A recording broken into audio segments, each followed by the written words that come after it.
Hello designers, welcome back to uxuimania. നമ്മുടെ UX/UI ഇൻഡസ്ട്രിയിലേക്ക് കടന്നു വരാൻ ആഗ്രഹിക്കുന്ന ഒരുപാട് ആൾക്കാർക്ക് ഒരുപാട് മിത്സ് അഥവാ മിഥ്യാധാരണകൾ ഒളിഞ്ഞുകിടപ്പുണ്ട്. മിഥ്യാധാരണകളെ തന്നെ ഒരു തെറ്റിദ്ധാരണകൾ എന്ന് പറയാം. കാരണം മനസ്സിൽ ഒളിഞ്ഞു കിടക്കുന്ന കുറേ തെറ്റിദ്ധാരണകൾ കൊണ്ട് തന്നെ ഈ ഇൻഡസ്ട്രിയിലേക്ക് കടന്നു വരാൻ മടിച്ചു നിൽക്കുന്ന ഒരുപാട് ആൾക്കാർ നമ്മുടെ കേരളത്തിൽ ഇപ്പോഴും ഉണ്ട്. അപ്പോൾ അവരെക്കുറിച്ചും അവർക്ക് ഉണ്ടാകാവുന്ന ആ മിത്സ് എന്ന് പറയുന്നത് എല്ലാ പോയിന്റുകളും നമുക്ക് ഡിസ്കസ് ചെയ്യാൻ കഴിയില്ല എന്നുണ്ടെങ്കിലും വളരെ പ്രധാനപ്പെട്ട കുറച്ച് മിഥ്യാധാരണകളെ കുറിച്ചാണ് നമ്മുടെ ഇന്നത്തെ വീഡിയോയിൽ ചർച്ച ചെയ്യുന്നത്. ഓക്കെ, അപ്പോൾ ആദ്യമായിട്ട് തന്നെ എടുത്തു പറയേണ്ട കാര്യം UX is equal to UI, അതായത് UXും UIയും ഒന്ന് തന്നെയാണ് എന്ന് ചിന്തിക്കുന്ന ഒരു വലിയ വിഭാഗക്കാർ ഇപ്പോഴുണ്ട്. വളരെ പ്രധാനപ്പെട്ട ഒരു പോയിന്റ് ആണ്. ഓർക്കുക, UX എന്ന് പറയുന്നത് വ്യത്യസ്തമാണ്, UI എന്ന് പറയുന്നത് വ്യത്യാസമാണ്. ഒരു UX/UI ഡിസൈനർ എന്നുള്ള പേരിൽ നമ്മൾ ഈ ഒരു ഡൊമൈനെ അറിയപ്പെടും എന്നുണ്ടെങ്കിലും അതിൽ UX അഥവാ യൂസർ എക്സ്പീരിയൻസ് ചെയ്യുന്നതും UI ചെയ്യുന്നത് യൂസർ ഇന്റർഫേസ് ചെയ്യുന്നതും രണ്ടും വ്യത്യസ്തമായ കാര്യങ്ങളാണ്, അല്ലെങ്കിൽ രണ്ടും വ്യത്യസ്തമായിട്ടുള്ള തലങ്ങളാണ്. അപ്പോൾ നമ്മൾ പറയുമ്പോൾ എപ്പോഴും ആ ഒരു വാക്ക് ചേർത്ത് പറയുന്നു എന്ന് മാത്രം. ഓക്കെ, അപ്പോൾ പല വലിയ കമ്പനികളിലും ഇപ്പോഴും UX ചെയ്യുന്ന ആൾക്കാരെ UX റിസർച്ചേഴ്സ് അല്ലെങ്കിൽ UX ആർക്കിടെക്ട് എന്നൊക്കെ പറഞ്ഞ ഒരു പ്രത്യേക വിഭാഗക്കാർ തന്നെയാണ് അവർ വർക്ക് ചെയ്യുന്നത്. ആ ചെയ്ത് യൂസർ എക്സ്പീരിയൻസ് ചെയ്തിരിക്കുന്ന വയർ ഫ്രെയിം പ്രോഡക്റ്റുകളെ ഒരു മികച്ച വിഷ്വൽ അപ്ലൈ ചെയ്തുകൊണ്ട് ഒരു മികച്ച ഡിസൈനാക്കി മാറ്റാനാണ് UI എന്ന് പറയുന്ന മറ്റൊരു വിഭാഗം ഉപയോഗിക്കുന്നത്. പക്ഷേ നല്ലൊരു ശതമാനം ഒരു മിഡ് റേഞ്ച് കമ്പനികളിലും ഇപ്പോഴും UXും UIയും എല്ലാം ഒരാളെ കൊണ്ട് തന്നെ ചെയ്യിക്കുകയും ഒരേ ഒരു ഡൊമൈനായിട്ട് കണക്കാക്കുകയും ചെയ്യുന്നുണ്ട്.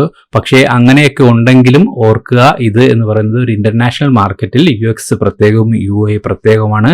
ഇത് രണ്ട് കാര്യങ്ങളും ചെയ്യാൻ ഒരാൾക്ക് തീർച്ചയായും മനസ്സിലാക്കാം, പഠിക്കാൻ പറ്റും. എന്നിരുന്നാലും ഇതിൽ ഓരോന്നിലും എക്സ്പെർട്ടൈസേഷൻ ഉണ്ടായിരിക്കുന്നത് വളരെ നല്ല കാര്യമാണ്.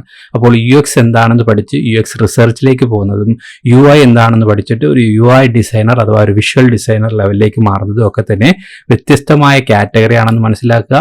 ഇത് രണ്ടും കൂടെ മനസ്സിലാക്കാൻ നമുക്ക് നല്ലപോലെ ശ്രമിക്കുക.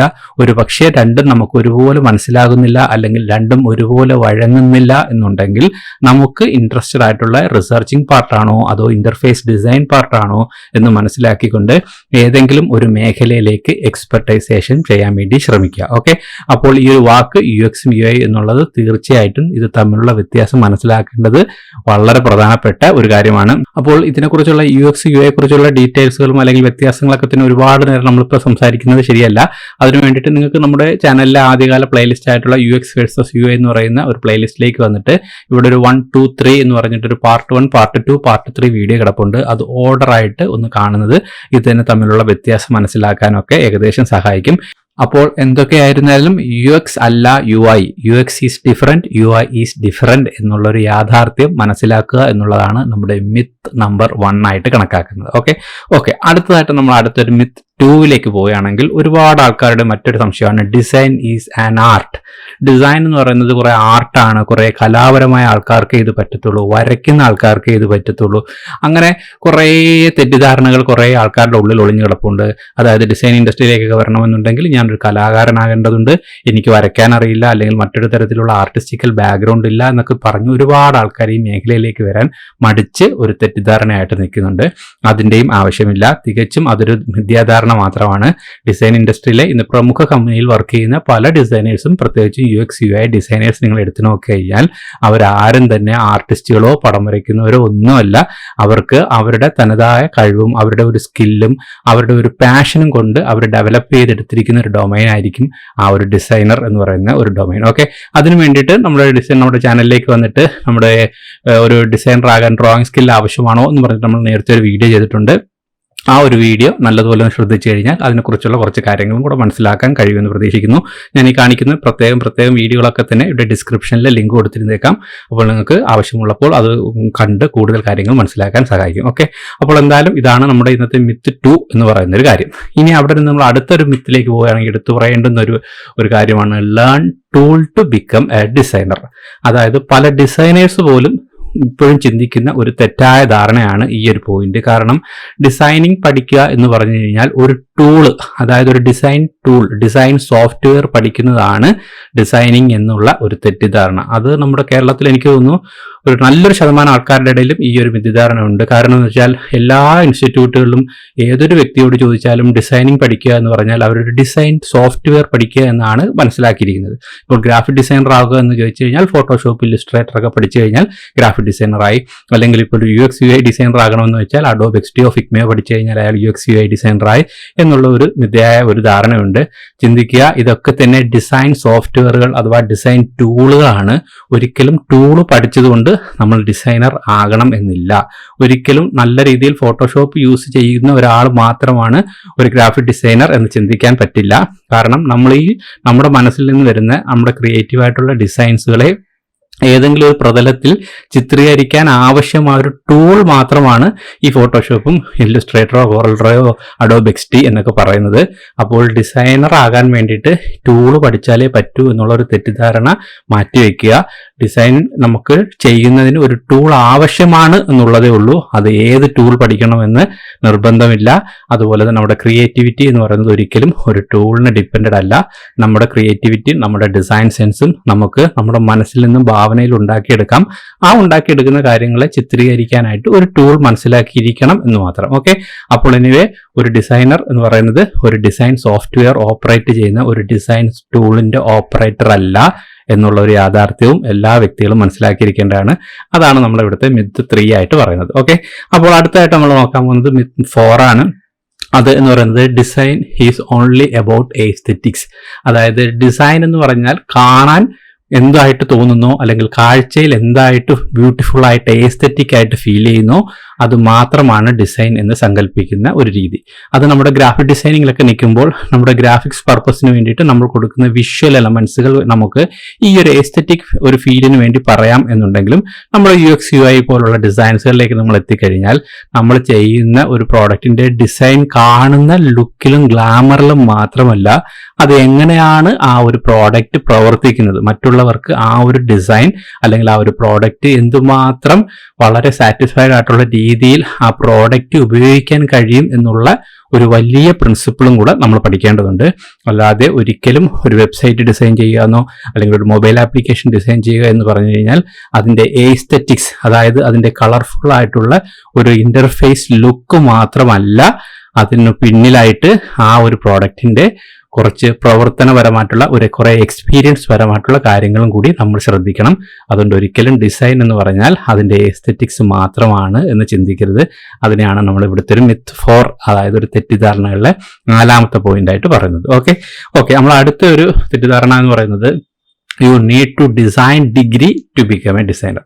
അതായത് പല ആൾക്കാരുടെയും ഈ ഒരു മേഖലയിലേക്ക് കടന്നു വരാൻ നിൽക്കുന്ന പല ആൾക്കാരുടെയും ഒരു തെറ്റിദ്ധാരണയാണ് അവർക്കൊരു ഡിസൈൻ ഡിഗ്രി ഉണ്ടെങ്കിൽ മാത്രമേ പറ്റൂ എന്നുള്ള ഒരു കാര്യം.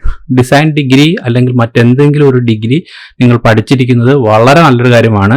ലോകത്ത് എവിടെ ചെന്നിരുന്നാലും നമ്മുടെ എഡ്യൂക്കേഷൻ, നമ്മുടെ ഡിഗ്രികൾ, നമ്മുടെ സർട്ടിഫിക്കറ്റുകളൊക്കെ തന്നെ നമ്മുടെ ഒരു വാല്യൂ കൂട്ടും എന്നുള്ളത് ശരിയാണ്.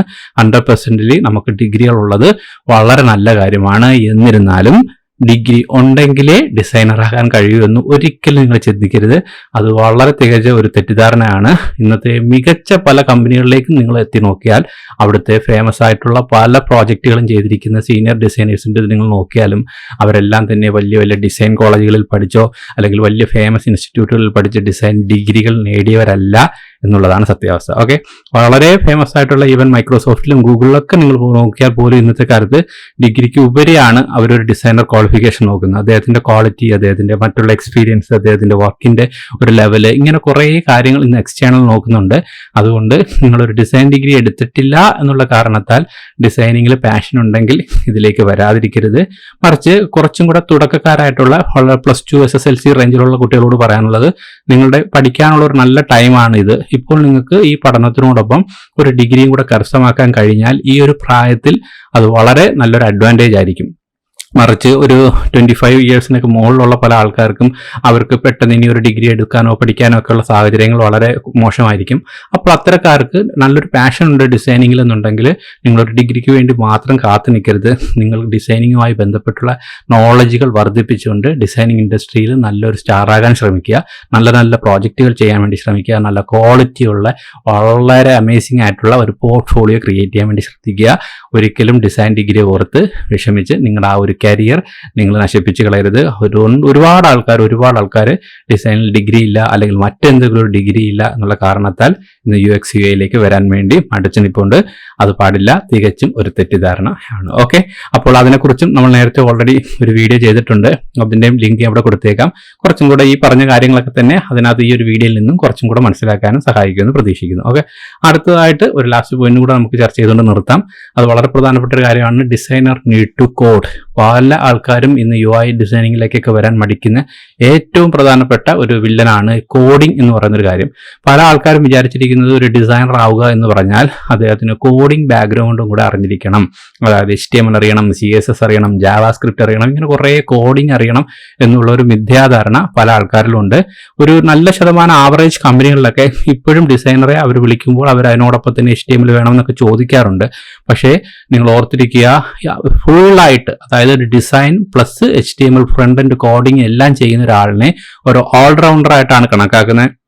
അത്തരത്തിലുള്ള ഒരു ഓൾറൗണ്ടർ ഡിസൈനറെ ഇപ്പോൾ പല കമ്പനീസുകളും അങ്ങനെ ഹയർ ചെയ്യാറില്ല.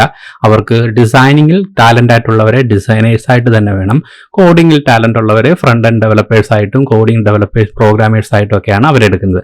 അതുകൊണ്ട് നിങ്ങൾക്ക് കോഡിംഗ് അറിയില്ല, കോഡ് ചെയ്യാനുള്ള ടാലൻ്റ് ഇല്ല എന്നുള്ള കാരണത്താൽ നിങ്ങൾക്ക് ഡിസൈനിങ്ങിനോട് ഇൻട്രസ്റ്റ് ഉണ്ട് അല്ലെങ്കിൽ ഒരു പാഷൻ ഉണ്ടെങ്കിൽ ഒരു കാരണവശാലും മാറി നിൽക്കേണ്ട ആവശ്യമില്ല. അത് തികച്ചും ഒരു തെറ്റിദ്ധാരണയാണ്.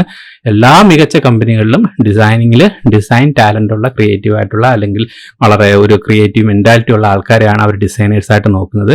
ചില കമ്പനികളിലൊക്കെ തന്നെ ഇപ്പോഴും ഓൾറൗണ്ടർ ആയിട്ട് ഒരാളിനെ എടുക്കുന്നുണ്ട്. പക്ഷെ എനിക്ക് എല്ലാവരോടും പറയാനുള്ളത്, അത്തരത്തിലുള്ള കമ്പനികളെ നിങ്ങൾ ലക്ഷ്യം വെക്കാതിരിക്കുക. അതല്ല നമ്മുടെ കമ്പനികൾ. നമ്മുടെ ചുറ്റും നമ്മുടെ ലോകത്തിൽ നിങ്ങൾ എടുത്തൊരു കമ്പനികളുടെ ലിസ്റ്റ് എടുത്ത് നോക്കിക്കഴിഞ്ഞാൽ വളരെ ബിലോ ആവറേജ് കമ്പനികളിലാണ് നിങ്ങൾ ഇത്തരത്തിലുള്ള ഓപ്പണിങ്ങുകൾ കാണുന്നത് എന്ന് മനസ്സിലാക്കുക. ഒരിക്കലും ആ ഒരു ചെറുകിട കമ്പനിയിൽ ചെന്ന് എല്ലാം ചെയ്യുന്ന ഒരാളായിട്ട് വർക്ക് ചെയ്ത് നിങ്ങളുടെ ഒരു ഡിസൈൻ ടാലന്റ് നിങ്ങൾ കളയണം എന്നില്ല. ഡിസൈനിങ്ങിലാണ് നിങ്ങൾക്ക് ക്രൈസ് അല്ലെങ്കിൽ ഡിസൈനിങ്ങിലാണ് നിങ്ങളുടെ പാഷൻ എങ്കിൽ ഡിസൈനറോട് മാത്രം എടുക്കുന്ന മികച്ച ഏജൻസി അല്ലെങ്കിൽ മികച്ച IT കമ്പനീസുകൾ ഒരുപാട് നമ്മുടെ ചുറ്റുപാടുമുണ്ട്. ആ കമ്പനീസുകളെ നിങ്ങൾ കണ്ടെത്തണം എന്ന് മാത്രം. അപ്പോൾ അത്തരത്തിലുള്ള കമ്പനികളെ കണ്ടെത്തിക്കൊണ്ട് ആ ഒരു എക്സ്പോഷർ, അതായത് അത്തരത്തിലുള്ള ഒരു മികച്ച എക്സ്പോഷർ കിട്ടുന്ന നല്ല കമ്പനികൾ, ഡിസൈനേഴ്സിൻ്റെതായിട്ടുള്ള കമ്പനികളെ തന്നെ നിങ്ങൾ അപ്ലൈ ചെയ്യാനും അവിടെ നിങ്ങൾക്ക് നല്ലൊരു ഡിസൈനർ ജോബായിട്ട് നിങ്ങൾ അവിടെ ഡിസൈനറായിട്ട് തന്നെ വർക്ക് ചെയ്യാൻ വേണ്ടി ശ്രമിക്കുന്നതായിരിക്കും ഒരു ഡിസൈനോട് പാഷനുള്ള ഒരു വ്യക്തിയെ സംബന്ധിച്ചിടത്തോളം വളരെ നല്ലത്. അതുകൊണ്ട് കോഡിംഗ് എന്നുള്ളത് ഒരു പ്രശ്നക്കാരനായിട്ട് അല്ലെങ്കിൽ ഒരു വില്ലനായിട്ട് എടുക്കാതിരിക്കുക. കോഡ് ചെയ്യാനുള്ള ഇൻട്രസ്റ്റ് നിങ്ങൾക്കില്ലെങ്കിലും നിങ്ങൾക്ക് ഡിസൈനർ ആകാം. ഇനി കോഡിംഗ് എന്ന് പറയുന്ന ഒരു ഫ്രണ്ട് എൻഡ് കോഡിംഗ് ഒക്കെ നിങ്ങൾക്ക് അതിന് അത്യാവശ്യം ഒരു ഡെവലപ്മെന്റ് ഒരു സെൻസ് ഉണ്ട് എന്നുണ്ടെങ്കിൽ അത് പഠിച്ചിരുന്നാൽ നല്ലത് തന്നെയാണ്. അതൊരു എക്സ്ട്രാ വാല്യൂ ആഡഡ് ക്വാളിറ്റി ആയിട്ട് കണക്കാക്കുകയും ചെയ്യാം. അപ്പോൾ അത് ഓർത്തിരിക്കുക, നിങ്ങൾക്ക് കോഡിംഗ് അറിയണം എന്നുള്ളത് മാത്രം. അത് കാരണത്താൽ ഡിസൈനിങ് ഇൻഡസ്ട്രിയിൽ വരാതെ നിൽക്കുന്നവരുണ്ടെങ്കിൽ അത് തികച്ചും ഒരു തെറ്റിദ്ധാരണയാണ്, ഒരു മിഥ്യാധാരണയാണ്.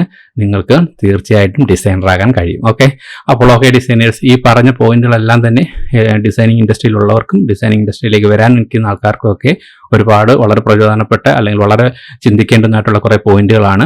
അപ്പോൾ ഇതിലും കൂടുതൽ വാലിഡ് ആയിട്ടുള്ള പോയിന്റുകൾ നിങ്ങൾക്ക് കാണുന്നു അല്ലെങ്കിൽ നിങ്ങളുടെ മനസ്സിലുണ്ടെന്നുണ്ടെങ്കിൽ നിങ്ങൾക്ക് ഇവിടെ കമന്റായിട്ട് ഇവിടെ രേഖപ്പെടുത്താം. അത് മറ്റുള്ളവർക്ക് ചിലപ്പോൾ ഹെൽപ്പ് ആയേക്കാം. അപ്പോൾ എന്തായാലും ഈ കണ്ട പോയിന്റുകളെല്ലാം തന്നെ ഒന്നും കൂടി അസസ് ചെയ്ത് നോക്കുക. നിങ്ങളുടെ ഇപ്പോഴത്തെ നിങ്ങളുടെ സ്റ്റാൻഡിൽ നിങ്ങൾ ഇത്തരത്തിലുള്ള എന്തെങ്കിലും തെറ്റിദ്ധാരണകൾ നിങ്ങളുടെ മനസ്സിലുണ്ടെങ്കിൽ അത് തീർച്ചയായിട്ടും അതിനെ കഴുകി കളയാൻ വേണ്ടി ശ്രമിക്കുക. അപ്പോൾ എന്തായാലും ഇത്തരം പോയിന്റുകൾ മറ്റുള്ള ഒരുപാട് ആൾക്കാരെ നമ്മുടെ ഡിസൈൻ ഇൻഡസ്ട്രിയിലേക്ക് കൊണ്ടുവരാൻ വേണ്ടി സഹായിക്കട്ടെ. അപ്പോൾ എന്തായാലും എല്ലാവരും ഈ ഒരു വീഡിയോ മറ്റുള്ള സുഹൃത്തുക്കൾക്കും കൂടെയൊക്കെ ഷെയർ ചെയ്യുക. അതുപോലെ നമ്മുടെ ചാനൽ സബ്സ്ക്രൈബ് ചെയ്തിട്ടില്ലെങ്കിൽ ദയവായി ചാനൽ സബ്സ്ക്രൈബ് ചെയ്തിരിക്കുക. അപ്പോൾ എന്തായാലും ഡിസൈനേഴ്സിന് ഹെൽപ്ഫുൾ ആവുന്ന മറ്റൊരു ഇൻഫോർമേറ്റീവ് വീഡിയോ ആയിട്ട് വീണ്ടും കാണാം. Till then bye guys.